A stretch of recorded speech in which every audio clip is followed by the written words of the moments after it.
Imagens rápidas mostram pés jogando futebol na terra, torcedores vibrando, goleiros fazendo defesas, silhuetas digitais, origamis de papel alumínio e o logotipo Deu Bola sobre fundo colorido.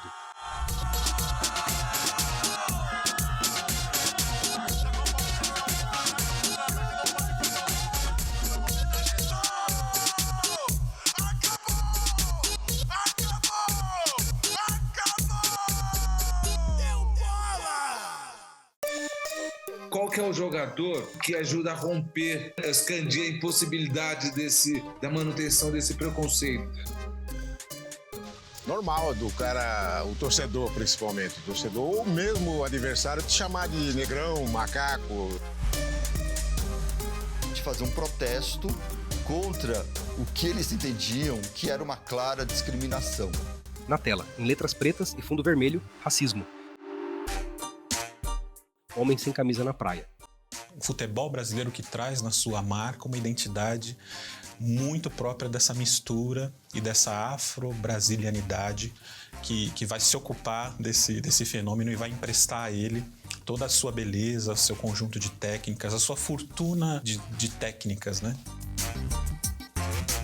O Brasil ele percorreu diferentes caminhos para se compor ou para se formar enquanto prática corporal popular, né? Tal, esse futebol que a gente conhece hoje. Vamos lembrar, um esporte trazido por Charles Miller, um inglês, que começa a ser praticado exclusivamente por brancos. Trazido para o Brasil num contexto já pós-abolição, muito próximo da abolição da escravatura, ou seja, a presença negra e a presença da escravidão que, enfim, perpassou a história brasileira ainda era muito recente. Os próprios imigrantes, alemães, italianos, espanhóis que chegam nesse momento, eles Christian Dunker, psicanalista. Por exemplo, em São Paulo, né? Ocupar aquele trabalho que os negros libertos da escravidão e não preparados para ingressar no mercado de trabalho e largados pelo Estado, foram, portanto, duplamente privados, né?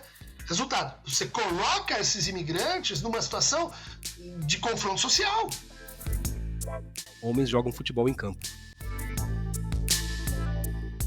A Primeira República se ressentiu muito disso, ou seja, vivenciou isso de maneira muito forte, e claro que todas essas ilusões iniciais de que a adoção de um modelo federalista, de que a adoção da República por si só ela seria garantidora de uma sociedade igualitária, a gente sabe que muito rapidamente essa ilusão se desfez. Desenho em preto e branco de um goleiro. O futebol chega no Brasil através dos ingleses, estava restrito, né, à prática pelos brancos. A tese é que os negros começam a perceber ali que aquilo é alguma coisa interessante, né? Então eles começam a tomar conta, a modificar aquele futebol. A forma como os negros... Newton Ferreira Júnior, docente universitário. Os brancos pobres, né, a classe trabalhadora pobre, vai se organizar à margem dos clubes burgueses.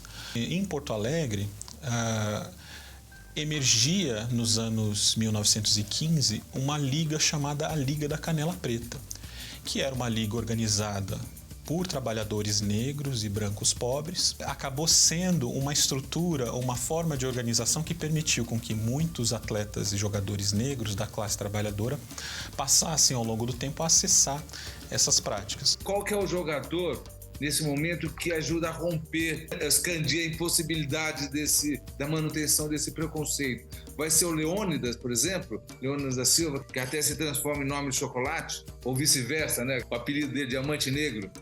Imagens da capa do livro, Diamante Negro.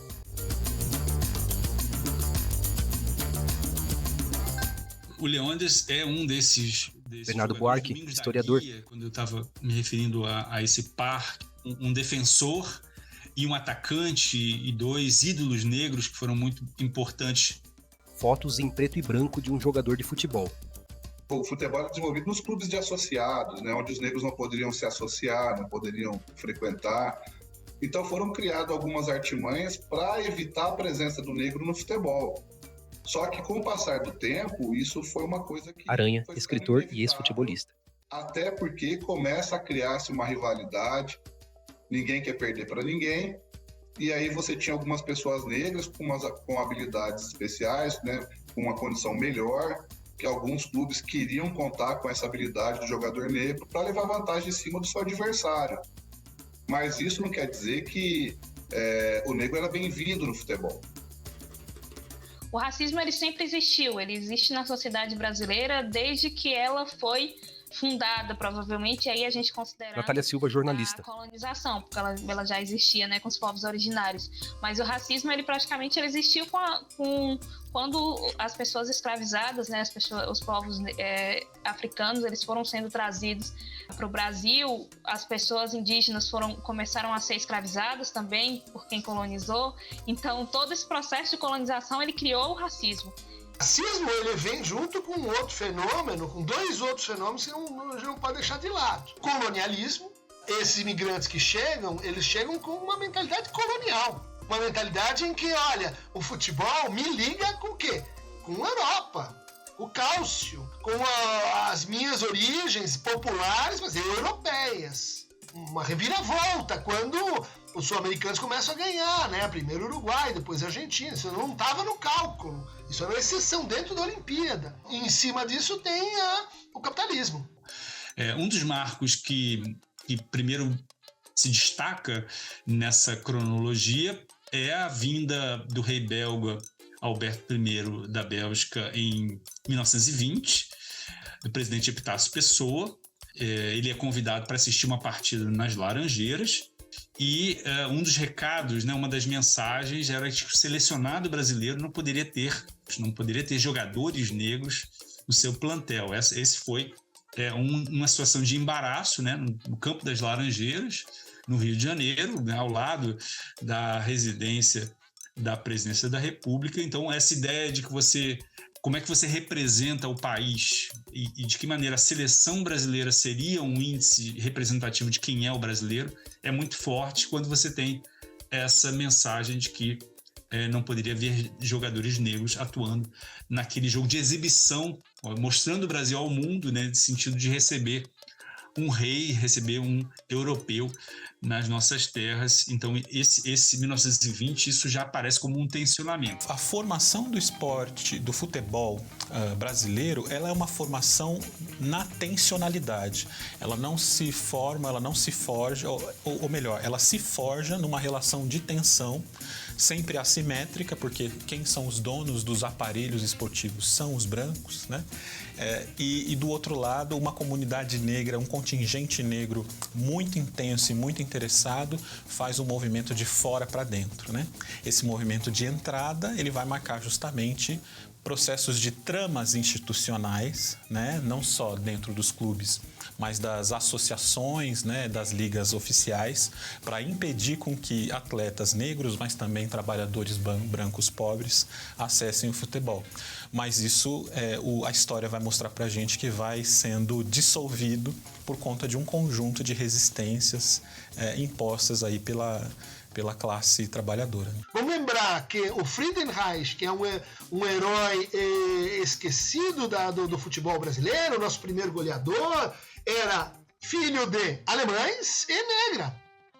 Ou seja, ele era uma espécie, vamos dizer assim, que estava vocada para enfrentar esse problema de uma outra maneira. E que a mãe dele, em muitas pesquisas que falam sobre a história do Friedenreich, não aparece o nome dela. Marcelo Carvalho, diretor executivo do Observatório da Discriminação Racial no Futebol. Como um homem alemão, e aí tem o nome dele, tem o emprego dele e tal, né? Tem quem ele era, toda a história de quem ele era. E a mãe do Friedenreich é reduzida a uma mulher negra lavadeira. A gente tem um racismo muito forte. E o Friedenreich, ele vai viver essa questão do racismo porque existia nesse momento jogos de negros contra brancos. E ele muitas vezes jogava no time dos brancos e muitas vezes jogava no time dos negros. Os brancos levavam ele porque sabiam que com ele iam ganhar o jogo, mas muitas vezes ele optava por jogar nos times dos negros. Então a gente via essa tensão racial muito forte, muito presente nessa época. Peguei uma geração que a grande maioria eram negros. Zé Maria, ex-futebolista. O time do Corinthians, por exemplo, em 82, ele tinha 6 ou 7, a metade do time eram negros. Eu, Vladimir, Caçapava, Amaral, Romeu. A metade do time eram negrãos. E meu pai, na época, que ele brincou um pouco também, ele foi um negrão de Limeira que foi para Botucatu, mas era um negrão. Foi jogar em Botucatu. Homens sem camisa controlam a bola na areia da praia. Eu poderia até dizer que não fosse o negro, né? Talvez aqui tomando a referência do Mário Filho, o futebol brasileiro não seria o futebol brasileiro. Assim, seria algo mais parecido com aquele projeto idealizado pelos higienistas e eugenistas brasileiros, né? Como o do Mário Filho, o negro no futebol brasileiro. Ele foi importante e é importante porque ele é um dos poucos registros que a gente tem da história do futebol brasileiro nesse início dentro do Brasil. Essa expressão do pó de arroz, futebol pó de arroz, a gente vai ter em São Paulo, mas principalmente no Rio de Janeiro, Fluminense em especial. Isso é parte de uma ação completamente racista, né? Quem narra com riqueza de detalhes isso é o Mário Filho, no livro dele, O Negro do Futebol Brasileiro. Esse tema, esse caso, ele vai ser retomado por diversos estudos, né, sobre futebol e racismo. E ele conta uma história triste, né, mas ao mesmo tempo também cheia de ambiguidades, porque o Friedenreich, ele era filho, ele era o chamado mestiço, 1912, 1915. Era extremamente violento, né? Ele vai usar do uso do pó de arroz como estratégia para poder preservar o seu corpo na prática que era de apreço dele. Quando eu estava no Palmeiras, eu fui premiado pelos Direitos Humanos, pelo Ministério dos Direitos Humanos, como referência no combate ao racismo. Para mim, eu considero o maior prêmio que eu recebi até hoje na minha vida, né? Porque a gente tá falando de vidas. Normal do cara, o torcedor principalmente, o torcedor ou mesmo o adversário te chamar de negrão, macaco. Pra gente era comum. E dentro de campo a gente fazia mal torcedor, de tentar pegar pelo colarinho, seu macaco, nego suíço, esse negócio era comum pra gente. Você não tomava como ofensa isso? Pelo contrário, eu tomava sempre como estímulo. O cara me chamava de negrão, vocês vão ver, pô. Você vai ver o negrão. Macaco, esse negócio era comum. Tão comum, muito comum. Atletas trocam passes em um campo de futebol. Vinham muitos gritos, xingamentos da torcida, sons das arquibancadas, toda vez que eu pegava na bola, toda vez que eu ia bater um tiro de meta, alguma coisa do tipo. E eu não queria que todo mundo me visse passar por aquela situação calado, de cabeça baixa. Então, durante boa parte do jogo, eu fiquei com essa guerra interna entre me posicionar, né, como eu sempre me posicionei, fazer o certo, ou então fingir que nada estava acontecendo. Só que era um volume tão grande, de tantas pessoas, que eu falei, nossa, se isso está passando no mundo inteiro e eu estou me acovardando, mostrando uma atitude covarde, isso não condiz comigo, vai ficar muito ruim para mim. Eu tinha essa preocupação, eu comuniquei ao árbitro e o árbitro entendeu totalmente o contrário, né? Ele pediu para que eu retornasse para o gol, dizendo que eu estava provocando a torcida, que eu deveria voltar para não tomar um cartão. Quando eu volto para o gol, a manifestação se intensificou, emitindo sons de macaco, me xingando de macaco, e essa imagem que correu o mundo. O Aranha, naquele momento, ele teve que tomar uma decisão. Ou eu me calo e aceito o que a sociedade quer me impor, que é, ok, eu falei aquela vez lá e nunca mais vou falar sobre racismo, ou eu vou falar e vou correr o risco como ele correu, e de fato teve essa carreira interrompida. Recentemente a gente tem 2 nomes, né, que tiveram essas carreiras interrompidas, que é o Aranha e que é o Márcio Chagas. Aranha, você teve um encurtamento da carreira por conta dessa sua luta contra o racismo? Não, de forma nenhuma. Eu encerrei minha carreira com 38 anos. Eu poderia ter jogado até os 40, né? Mas eu tive uma lesão lá no Avaí que demoraria uns 6, 8 meses para poder estar em plena forma para voltar a jogar. Praticamente estaria retornando a jogar com 39 anos, para jogar mais um ano. Então eu decidi que não valia a pena mais. E eu já tinha tantos pedidos, tanta demanda sobre essa pauta racial, para trabalhar com isso diretamente, para estar dando entrevista, participando de eventos.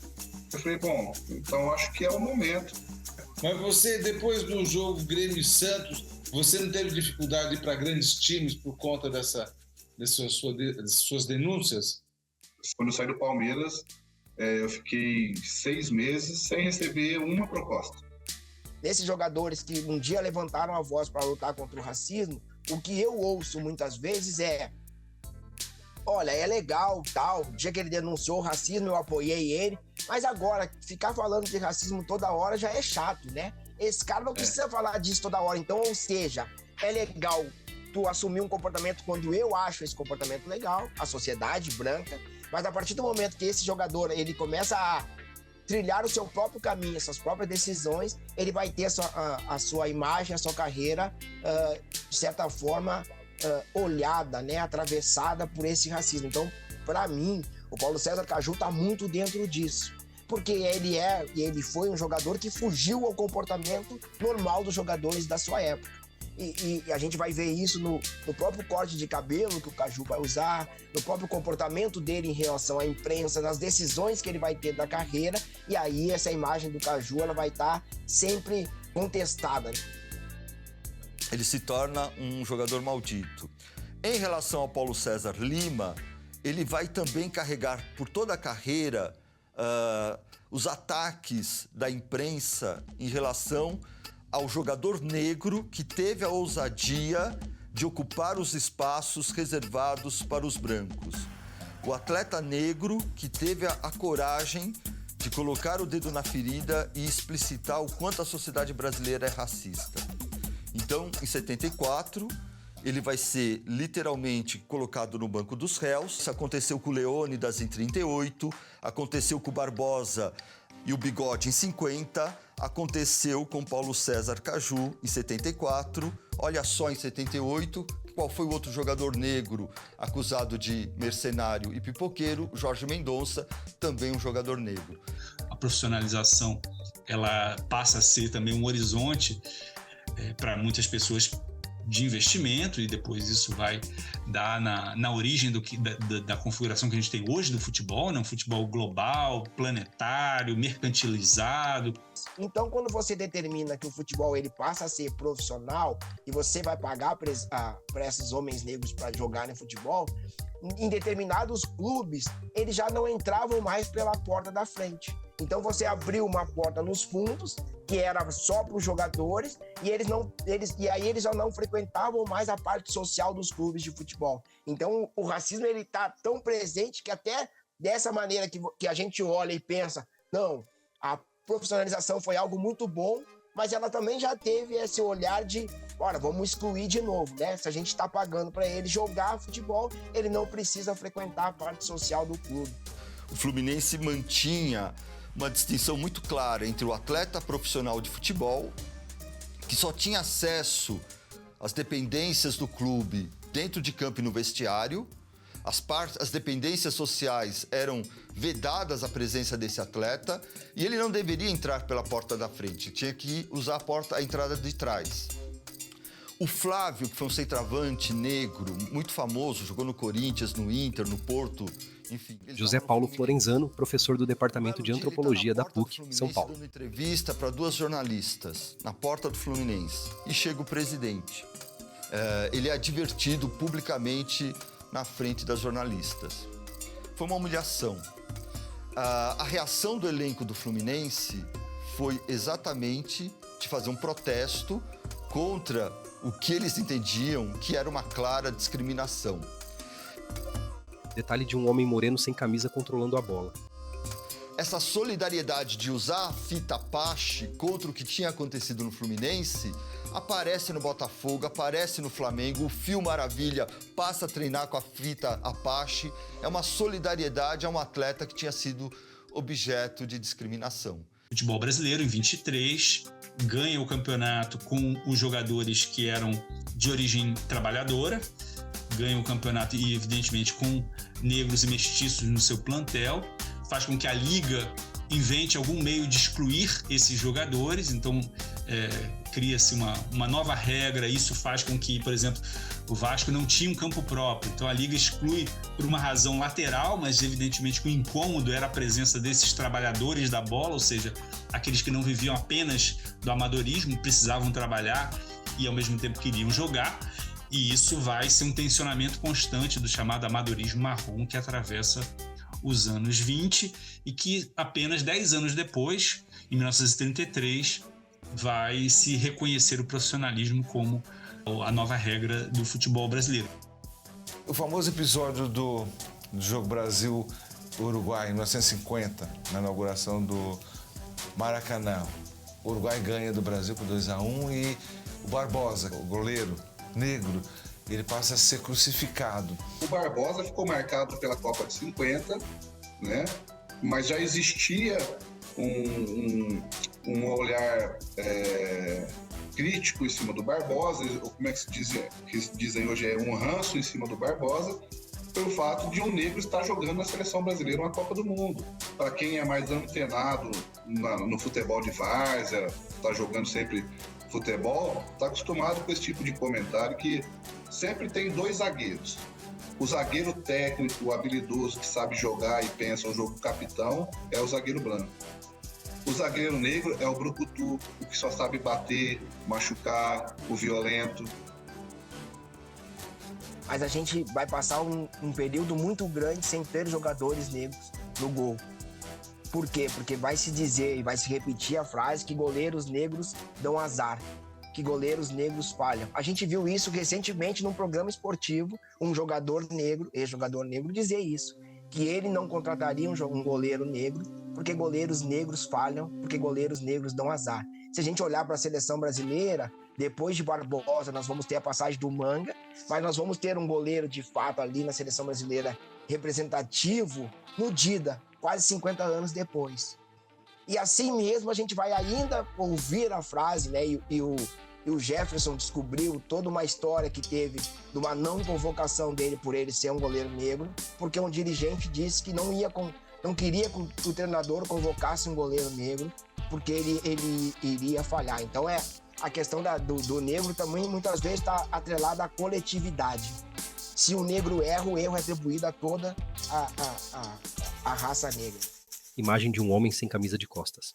E o responsável, o dono do clube lá, é o presidente. Eu não lembro na época qual era o cargo dele assim, mas ele chegou do meu lado e disse: olha, é muito bom, pena que é crioulo. E aí eu fiquei muito triste com aquilo assim, mas ia falar o quê? Voltei para Pouso Alegre, já não queriam o Barbosa, já não queriam pessoas negras na seleção.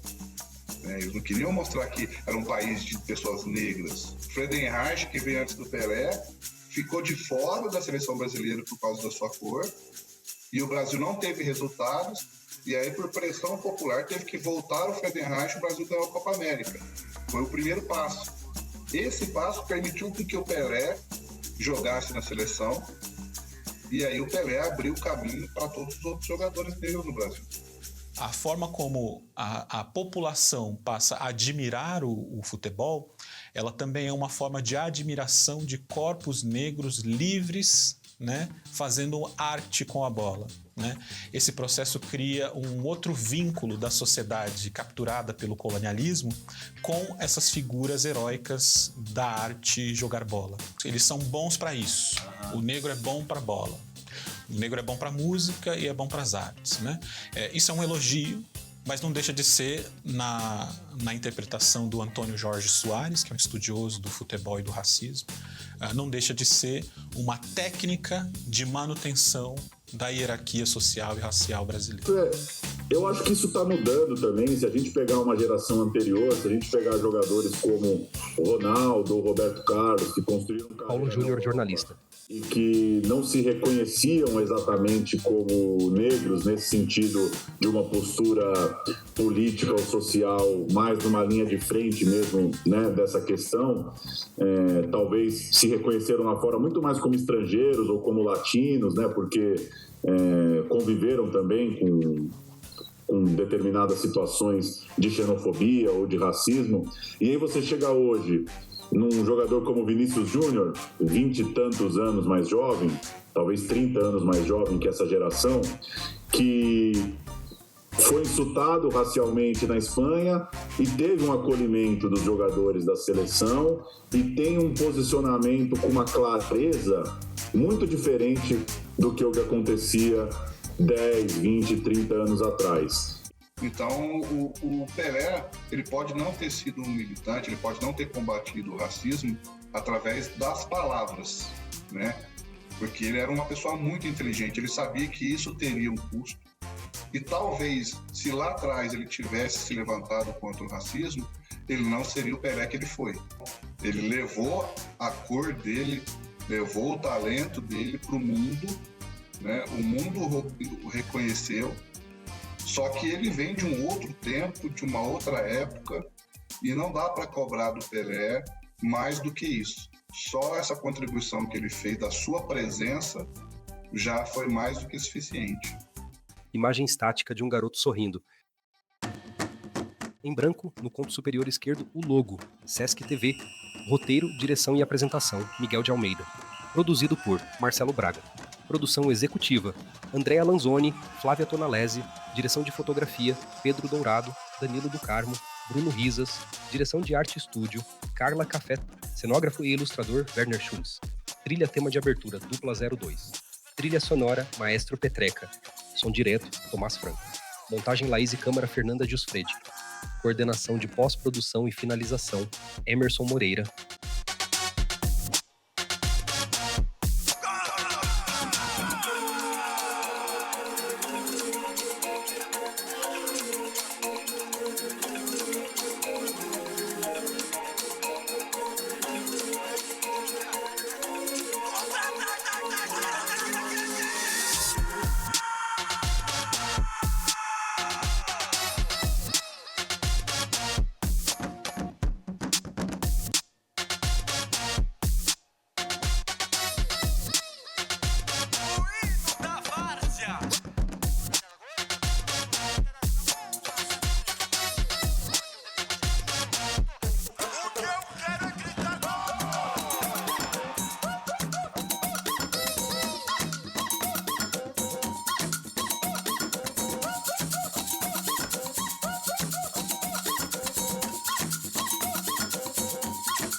Produção Santa Rita Filmes.